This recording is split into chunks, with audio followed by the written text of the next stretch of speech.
नमस्कार, मैं हूं आपका दोस्त आलोक कुमार। मैं कोई कोरी तारीफ नहीं कर रहा, बल्कि प्रेक्षक के नाते बताने की कोशिश कर रहा हूं बिहार में जो कुछ हो रहा है, बदलाव की दिशा में बढ़ता हुआ बिहार में जो कुछ भी देखने को मिल रहा है, वो आपको जस का तस बताने की कोशिश कर रहा हूं अपने समझ के मुताबिक। प्रशांत किशोर को बड़ी गंभीरता से मैं देख रहा हूं। वो बिहार में बदलाव की बात कर रहे हैं, राजनीति की दिशा बोलने की बात कर रहे हैं। बीते 18 मई यानी रविवार को उनका कल्याण बिघा जाने का कार्यक्रम पूर्व घोषित था।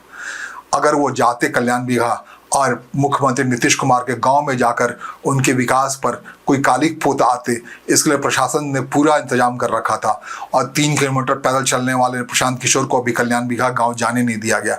इनफैक्ट वहां जा करके वहां आने पर उनको उस गांव की तारीफ करनी पड़ी, उसके विकास की तारीफ करनी पड़ी और कहना पड़ा कि कल्याण बिघा जैसा बिहार के अन्य गाँवों में क्यों नहीं हुआ है। तो आप समझ सकते हैं, लेकिन इतनी तैयारी पर काफ़ी नहीं थी। प्रशासन इसलिए वहां जाने से रोक दी कि प्रशासन को किसी अनहोनी का था कि जिस ढंग से नीतीश कुमार के प्रशंसक है, खासकर उस जाति के लोग उसकी प्रशंसा में कल्याण बिघा गांव की जो आबादी है उसमें प्रशांत किशोर अगर अकेले जाते तो कुछ भी अनहोनी हो सकता था। इसका पूर्वानुमान प्रशासन के पास था। इसलिए एडीएम 10 गालियां खा लेने के बावजूद भी नीतीश कुमार के गांव में प्रशांत किशोर, उनके धुर विरोधी प्रशांत किशोर को नहीं जाने दिया, बाहर ही रोक लिया गया।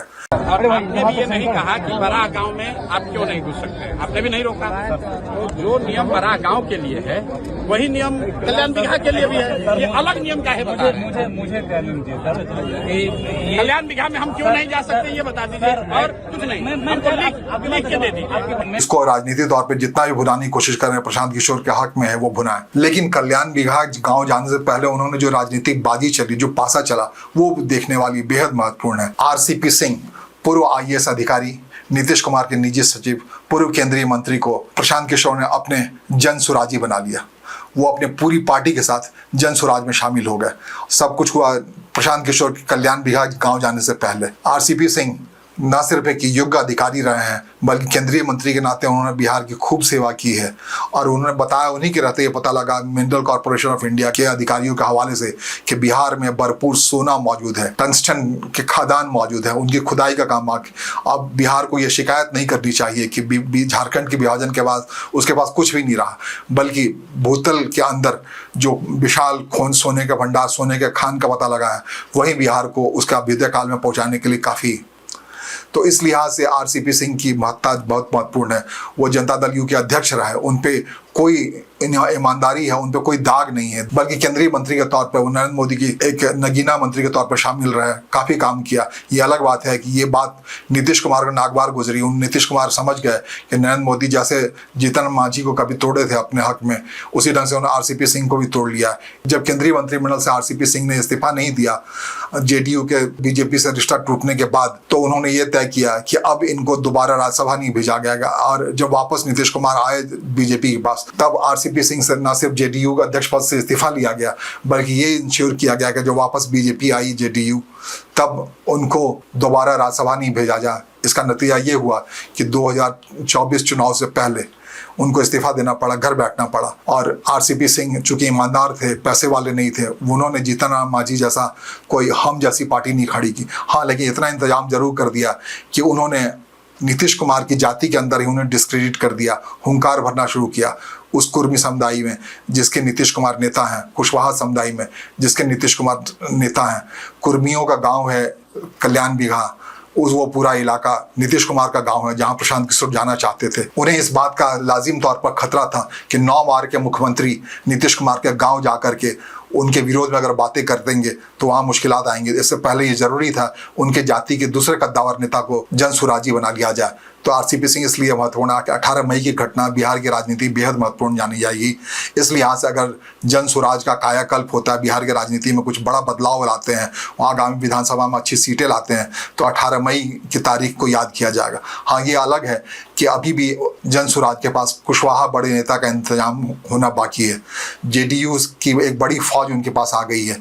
कभी प्रशांत किशोर राष्ट्रीय उपाध्यक्ष रहे थे जेडीयू के, और खुद आरसीपी सिंह वहाँ के अध्यक्ष रहते। एक तरीके से उन्होंने पूरा सींचा है जेडीयू को, इन दोनों ने मिलकर के।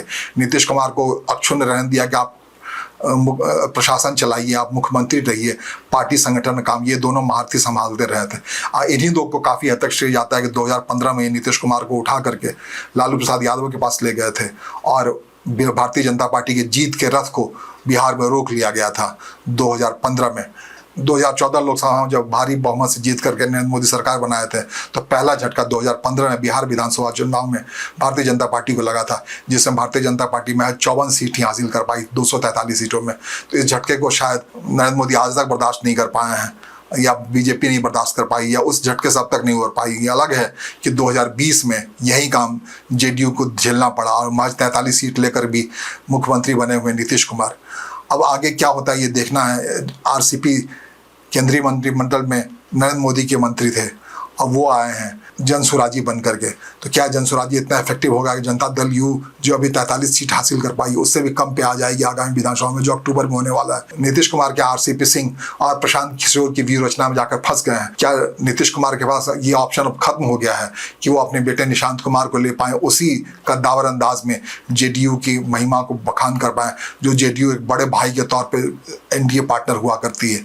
ऐसा होता मुश्किल दिख रहा है। बिहार के राजनीतिक जानकार कह रहे हैं कि एनडीए के अंदर लगभग ये तय कर लिया गया है, उपेंद्र कुशवाहा को नीतीश कुमार के हवाले कर दिया गया। अगर अलायंस में सीटों का बंटवारा होता है, जिसमें जेडीयू बड़ी पार्टी के तौर पर हमेशा लड़ती रही, उनको कहा है कि वो अपने हिस्से से उपेंद्र कुशवाहा की पार्टी को अपनी टिकट दें, और बीजेपी ने कहा है कि उसके हिस्से में चिराग पासवान के हित को देखना। जैसा कि मैं कह रहा हूँ, 18 मई की तारीख रविवार को बिहार की राजनीति में हमेशा याद रखा जाएगा। अगर जनसुराज एक अच्छे बहुमत के साथ आगामी विधानसभा चुनाव में आती है, तो ये भी तय होगा 18 मई की इस रणनीति के आधार पर कि निशांत कुमार के लिए एक बड़ा रुकावट आ गया है। जेडीयू के लिए वो ऑप्शन नहीं बन सकते हैं कि उस समुदाय के आरसीपी सिंह अब शामिल हो गए प्रशांत किशोर के रथ पर, जनसुराज के रथ पर।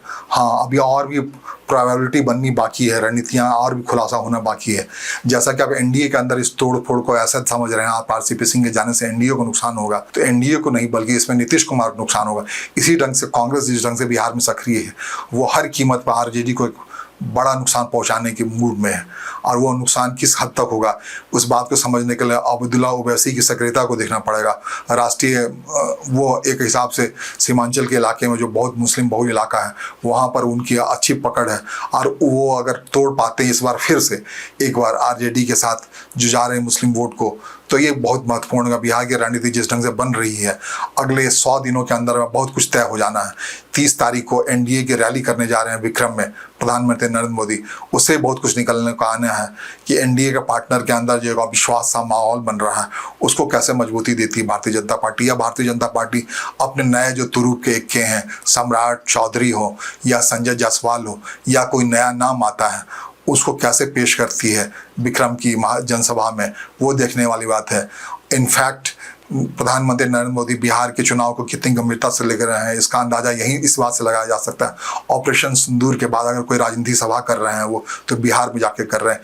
इसी ढंग से पाकिस्तान के हमले के बाद, पहलगांव हमले के बाद उन्होंने पहली सभा जब की थी तो झंझारपुर के बसवेश्वर स्थान से जाके किया था, तब भी उन्होंने बिहार को ही चुना था पहलगांव हमले के बाद पाकिस्तान को संकेत देने के लिए। अब ऑपरेशन सिंदूर में जब पाकिस्तान में काफ़ी मटियामेट किया जा चुका है, वहाँ का आतंकी शिविरों पर अच्छी कार्रवाई की जा चुकी है, वहाँ एक ध्यान से कमर तोड़ी जा चुकी है पाकिस्तान की ऑपरेशन सिंदूर के जरिए। तब उसके महिमा मंडल के लिए या उस ऑपरेशन सिंदूर के कार्यक्रम को कैसे रणनीतिक और राजनीतिक तौर पर बुनाया जा सकता है, इस बात को कहने के लिए प्रधानमंत्री एनडीए की सभा करने जा रहे हैं इसी 30 तारीख को।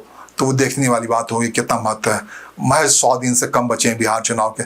बिहार और राष्ट्रीय राजनीति पर मेरे द्वारा कही गई बातें अगर आपको कहीं से मुफीद लगती हैं, तो मेरी ओर से आग्रह है कि आप इस चैनल को सब्सक्राइब करें, इसे लाइक करें, लोगों के बीच कहें, शेयर करें और मेरा उत्साहवर्धन करें, ताकि मैं आपके लिए पूरे हौसले के साथ नित्य नई जानकारियाँ लाता रहूँ और आपको बताता रहूँ। नमस्कार, धन्यवाद।